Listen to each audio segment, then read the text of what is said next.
My name is Mark Battersby. I'm president of the Capilano Faculty Association, and I've taught here at Capilano for almost 40 years. At the last meeting of the board, I pointed out that it was a failure of process had been extremely destructive and harmful to the university. But tonight, I want to talk about the calamitous implications of the decisions of the board. As stressed by our representative on the board, the decision tonight is actually contrary to the University Act. The board is required to seek the advice of the Senate on program, what they call discontinuance. There was no such seeking of advice. All they talked about was budget. What we have here is a whole bunch of program discontinuance, as they call it, masked in a budget. So in our view, and we will be getting legal advice on this, the decision tonight was ultra vires, as was the Senate decision. What happens when you don't have a proper deliberation process, of course, is you make really bad decisions. I'm going to just pick out a couple, but I think many others here will point out others. The most obvious one is the decision to eliminate the computer science program. I'm sure you've spoken to your neighbors and friends and mentioned, among other things at CAP, they're eliminating computer science. And I'm sure the reaction that you experienced, and the reaction I experienced is, you've got to be kidding. In the 21st century, we are not going to have a computer science program at CAP. Yesterday, a woman spoke eloquently about how she could no longer encourage her students, her children, to come to CAP without a computer science program, which is one of their interests.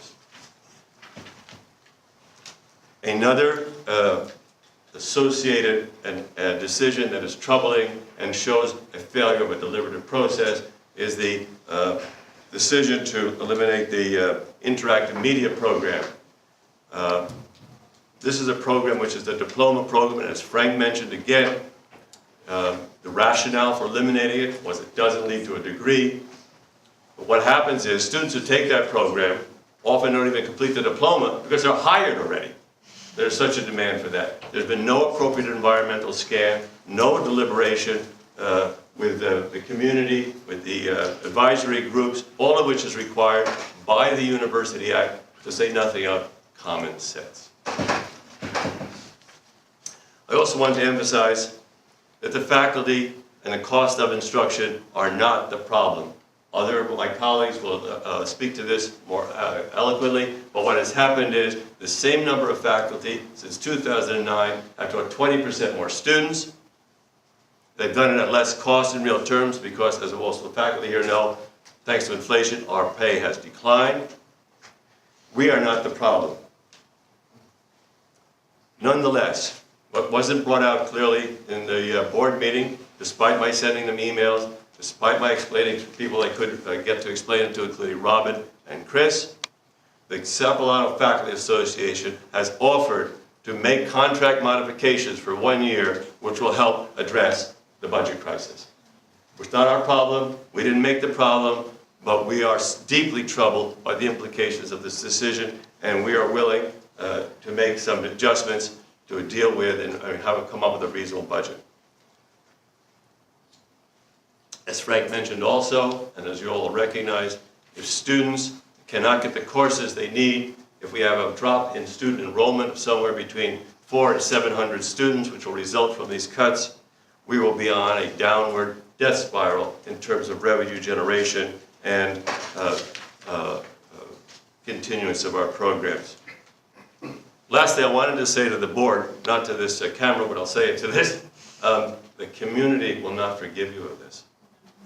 This is not just an en passant decision and we can all get back to work. And I'm not talking about just the university community. I'm talking about the community at large. This is a betrayal of the whole college system. When we became a university, I thought we were an add to the things we could offer to students.